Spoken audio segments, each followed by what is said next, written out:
आइए विद्यार्थियों, हम शुरू करते हैं इलेक्ट्रिसिटी क्लास 10 के लिए। इसमें मुख्यतः 7 टॉपिक्स पढ़ने होंगे, जिसमें electric charges, electric current, electric potential, Ohm's law, resistance and resistivity, heating effect of electric current and electric power. अभी ये सब अनजान अजनबी जैसे लग रहे होंगे, बट आई एम श्योर कुछ टाइम बाद जब आप ये वीडियो पूरा वॉच करेंगे तो ये सारे टॉपिक्स से फैमिलियर हो जाएंगे। तो सबसे पहले मैं स्टार्ट करूंगा इलेक्ट्रिक चार्जेस से। इलेक्ट्रिक चार्ज है क्या? What is electric charge? हम लोग मैटर्स से सराउंडेड हैं और मैटर्स के पास प्रॉपर्टीज होते हैं, जैसे उसमें मास होता है, स्पेस ऑक्यूपाई करता है, उसके प्रेजेंस को हम लोग अपने सेंस ऑर्गन से फील कर सकते हैं। उसी प्रॉपर्टी में एक प्रॉपर्टी होता है चार्ज।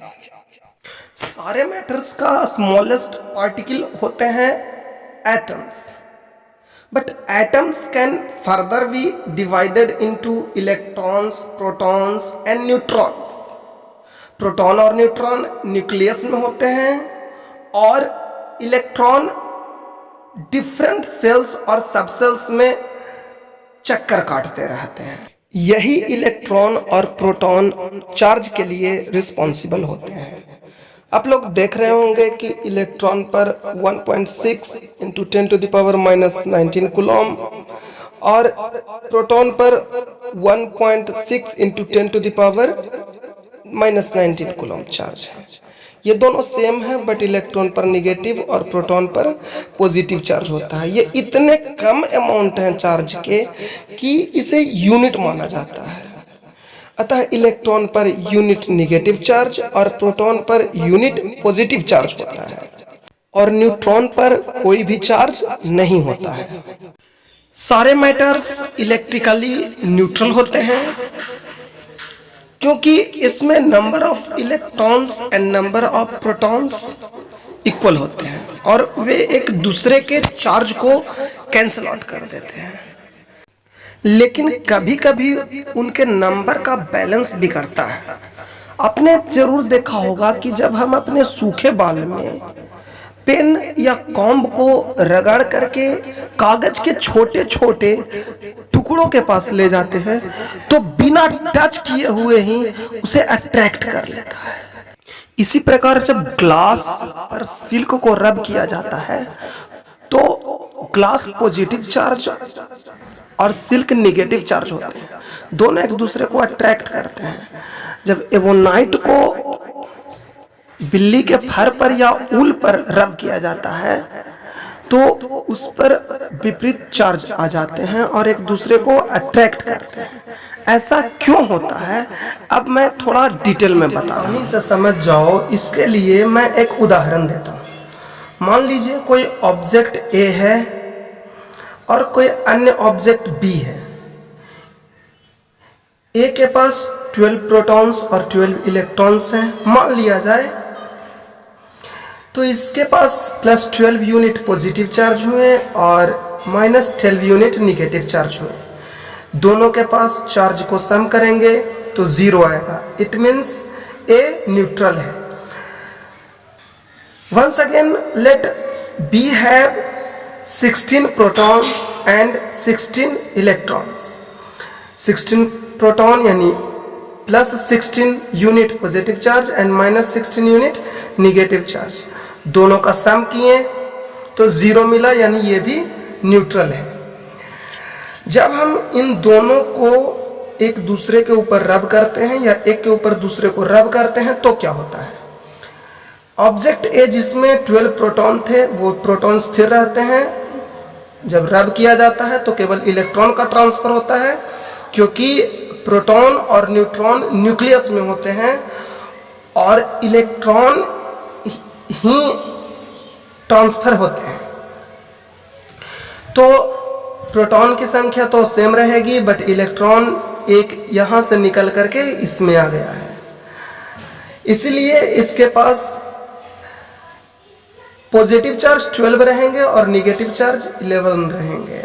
जब दोनों का सम किया जाएगा तो +1 चार्ज, इसमें नेट +1 चार्ज बच जाएंगे, 1 यूनिट चार्ज, यानी यह +1 यूनिट पॉजिटिव चार्ज हो गए। बी में भी सेम, -1 यूनिट निगेटिव चार्ज हो जाएंगे। अब जब ये आप समझ गए होंगे कि जब इलेक्ट्रॉन का एमिशन होता है यानी इलेक्ट्रॉन निकलता है तो प्रोटॉन की रिलेटिव संख्या इंक्रीज करती है, जिसके कारण वो पॉजिटिव चार्ज होता है। इलेक्ट्रॉन निकलने से ऑब्जेक्ट पॉजिटिव चार्ज होता है और इलेक्ट्रॉन जिसमें जाता है यानी जो गेन करता है उसमें इलेक्ट्रॉन की रिलेटिव नंबर बढ़ जाती है और वह निगेटिव चार्ज हो जाता है। अब जब पॉजिटिव चार्ज ऑब्जेक्ट को ए को निगेटिव चार्ज ऑब्जेक्ट बी के पास लाया जाता है तो दोनों एक दूसरे को अट्रैक्ट करते हैं। तो आपको समझ में आ गया होगा कि फ्रिक्शन से ऑब्जेक्ट कैसे चार्ज्ड होते हैं। हाँ, आपने बिल्कुल सही समझा। इलेक्ट्रॉन के ट्रांसफर होने से ही चार्ज प्रोड्यूस होता है। एक बात ध्यान रखिएगा, चार्ज हमेशा इलेक्ट्रॉन के ट्रांसफर से ही प्रोड्यूस होता है, प्रोटॉन के ट्रांसफर से नहीं। अब जब इलेक्ट्रॉन एमिट करता है, इलेक्ट्रॉन निकलता है, तो इलेक्ट्रॉन के निकलने से ये ऑब्जेक्ट पॉजिटिव चार्ज हो जाते हैं और यदि किसी ऑब्जेक्ट में इलेक्ट्रॉन इंटर करता है तो ऑब्जेक्ट निगेटिव चार्ज हो जाते हैं। अर्थात चार्ज दो टाइप के होते हैं। There are 2 types of charge, positive charge and negative charge. Positive charge को यदि पॉजिटिव चार्ज के कांटेक्ट में लाया जाए तो एक दूसरे को रिपेल करेंगे। जैसे पॉजिटिवली चार्ज ग्लास को यदि पॉजिटिवली चार्ज ग्लास के नज़दीक लाया जाए तो ये ग्लास का रड दूर जाएगा, क्योंकि दो पॉजिटिव चार्ज एक दूसरे को रिपेल करते हैं, जबकि दो निगेटिव चार्ज भी एक दूसरे को रिपेल करेंगे। It means like charges repel. But यदि एक पॉजिटिव चार्ज हो और एक निगेटिव चार्ज्ड ऑब्जेक्ट हो, जैसे एबोनाइट का रड जो ऊल पर रगड़ने के बाद मिला है, तो देखा जाएगा कि एबोनाइट का रड ग्लास के रड की ओर आ रहा है, बिकॉज ये दोनों के पास अलग अलग चार्जेस हैं। तो अनलाइक चार्जेस एक दूसरे को अट्रैक्ट करते हैं। Now we are on the point to learn the definition of electric charge. What is an electric charge? Electric charge is the physical property of matter that causes it to experience an attraction or repulsion force. It means जब कोई वस्तु charged हो जाता है तो अन्य charged object के साथ अट्रैक्शन या रिपल्सन फोर्स करता है। एक जानकारी और दे दूं कि जब कोई ऑब्जेक्ट चार्ज होता है, जैसे कॉम्ब को जब हम हेयर पर रगड़ करके कागज के टुकड़ों के समीप ले जाते हैं तो कागज के पास तो कोई चार्ज नहीं होता है, चार्ज तो इसके पास होता है, फिर भी ये कैसे इसे अट्रैक्ट कर लेता है। तो आप जानेंगे एक और चीज, इंडक्शन, कि चार्ज्ड ऑब्जेक्ट भी अनचार्ज्ड ऑब्जेक्ट पर अपोजिट चार्ज प्रोड्यूस करता है, इसे इंडक्शन कहते हैं। खैर मैं ये आपको बाद में बताऊंगा, अभी आप को जो बता रहा हूं वो ध्यान से समझिए। चार्ज को हम लोग Q से डिनोट करते हैं, जैसे मास को M से डिनोट करते हैं ना, M = 25 kg, यानी कोई ऑब्जेक्ट है जिसका मास 25 kg है, उसी प्रकार चार्ज को डिनोट किया जाता है Q से। इसका यूनिट क्या है? इसका यूनिट होता है SI यूनिट होता है, इंटरनेशनल सिस्टम ऑफ यूनिट।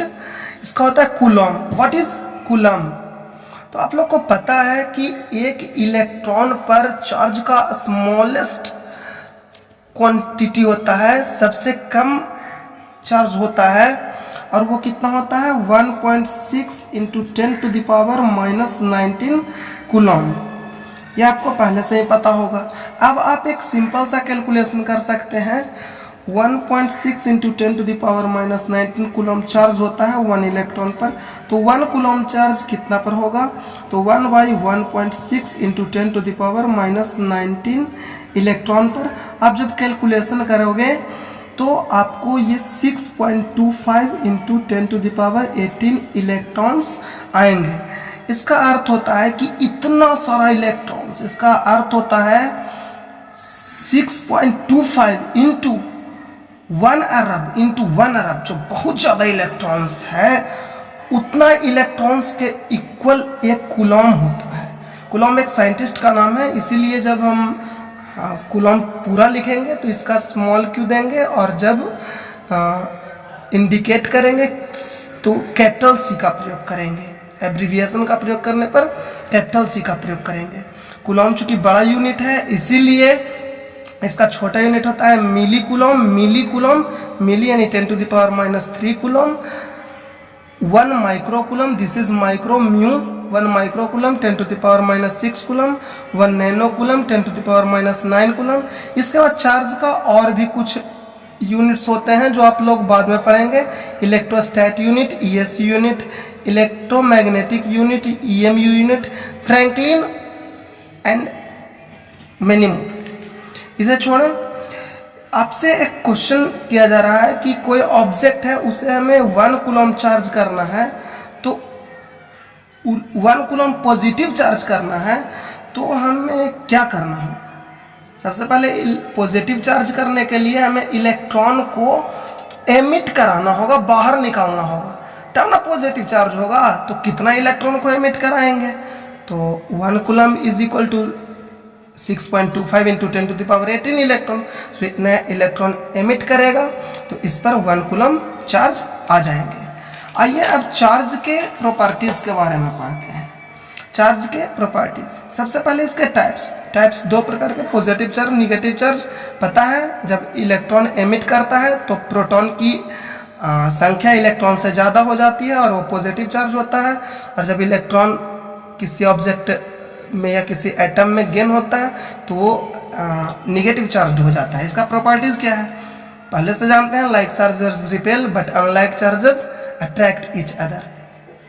इसकी दूसरी प्रॉपर्टी है चार्ज इज कंजर्व्ड क्वांटिटी और कंजर्व्ड इन नेचर, यानी किसी आइसोलेटेड सिस्टम में चार्ज हमेशा कंजर्व होता है, मतलब चार्ज कहीं बाहर से नहीं आता है और ना ही क्रिएट होता है और ना ही इसे डिस्ट्रॉय करते हैं, बल्कि ये ट्रांसफर होता है। आपने पहले समझ लिया है। चार्ज की क्वांटिटी एडिटिव होती है। कहने का अर्थ एक ऑब्जेक्ट है, इसमें 1 कूलम चार्ज है, फिर 2 कूलम पॉजिटिव चार्ज है, 3 कूलम पॉजिटिव चार्ज है और -4 कूलम नेगेटिव चार्ज है। तो टोटल चार्ज कितने हो जाएंगे? तो 1 coulomb plus 2 coulomb plus 3 coulomb minus 4 coulomb, it means 1 2 3 6 -4 net charge इस पर 2 कूलम रह जाएंगे। This is additive in nature. Charges are additive in nature. Charge का क्वांटाइजेशन होता है, ये समझना इम्पॉर्टेंट है और ये आप आगे भी बेहतर ढंग से समझेंगे। ऐसे मैं बता दूं कि चार्ज का सबसे छोटा क्वांटिटी इलेक्ट्रॉन पर होता है, इसीलिए इलेक्ट्रॉन को हम चार्ज का क्वांटम कहते हैं। अब जो सबसे छोटा होता है उसको हम डिवाइड कर नहीं सकते हैं, उसका फ्रैक्शनल पार्ट तो ट्रांसफर होगा नहीं। जब भी ट्रांसफर होगा तो इंटीग्रल पार्ट ही ट्रांसफर होगा। इंटीग्रेशन में ही 1 electron 2 electron 3 electron 4 electron 4.5 electron तो ट्रांसफर हो नहीं सकते हैं, 5.5 इलेक्ट्रॉन तो ट्रांसफर हो नहीं सकते। यानी चार्ज जो क्रिएट होता है, प्रोड्यूस होता है किसी ऑब्जेक्ट पर या ट्रांसफर होते हैं, वो इलेक्ट्रॉन के इंटीग्रल मल्टीपल होते हैं। This is called quantization of charge. Next, charge का प्रॉपर्टी है कि जब चार्ज रेस्ट में हो, यानी चलता नहीं रहे, स्थिर है चार्ज, तो अपने आसपास इलेक्ट्रिक फील्ड प्रोड्यूस करता है। जब चार्ज यूनिफॉर्म वेलोसिटी से चलता रहे, यूनिफॉर्म वेलोसिटी यानी इसका वेलोसिटी कांस्टेंट यूनिफॉर्म हो, तो यह मैग्नेटिक फील्ड प्रोड्यूस करता है। और जब चार्ज एक्सेलरेटेड रहे या नॉन यूनिफॉर्म वेलोसिटी से चलेगा तो इलेक्ट्रोमैग्नेटिक फील्ड उत्पन्न करेगा और एनर्जी को भी रेडिएट करेगा। चार्ज एक स्केलर क्वांटिटी है। तो बच्चों, आज आप लोगों ने चार्ज के बारे में बहुत कुछ जाना और आगे भी जानेंगे। तो मैं समझता हूँ कि चार्ज के बारे में आप लोगों ने आज के क्लास में पर्याप्त जाना। मैं नेक्स्ट क्लास में आप लोगों को Coulomb's law of electric forces बताऊंगा, फिर पोटेंशियल और पोटेंशियल डिफरेंस बताऊंगा, इलेक्ट्रिक करंट बताऊंगा। इस तरह से आपकी अब इलेक्ट्रिसिटी की गाड़ी आगे बढ़ते रहेगी। उसके पहले मैं एक वीडियो बंद करने से पहले क्वेश्चन पूछता हूं कि मान लीजिए कि एक ऑब्जेक्ट है जिसका मास m है। यदि यह ऑब्जेक्ट निगेटिवली चार्ज्ड हो जाए, यदि यह ऑब्जेक्ट निगेटिवली चार्ज्ड हो जाए तो इसका मास इस मास से ज्यादा होगा या कम होगा। मान लीजिए इसका मास m1 है तो विच वन इज इक्वल, दोनों का मास सेम रहेगा चार्ज होने के बाद भी। m अधिक रहेगा, m1 कम रहेगा, m कम रहेगा, m1 अधिक हो जाएगा या नन ऑफ दी एवर। तो आपको ये मैं अगले वीडियो में बताऊंगा। So thank you. और एक रिक्वेस्ट है आपसे, मैं सीमित संसाधन में ये सब वीडियो बना रहा हूँ और ये मेरी पहली वीडियो है तो कुछ मिस्टेक्स होती हैं।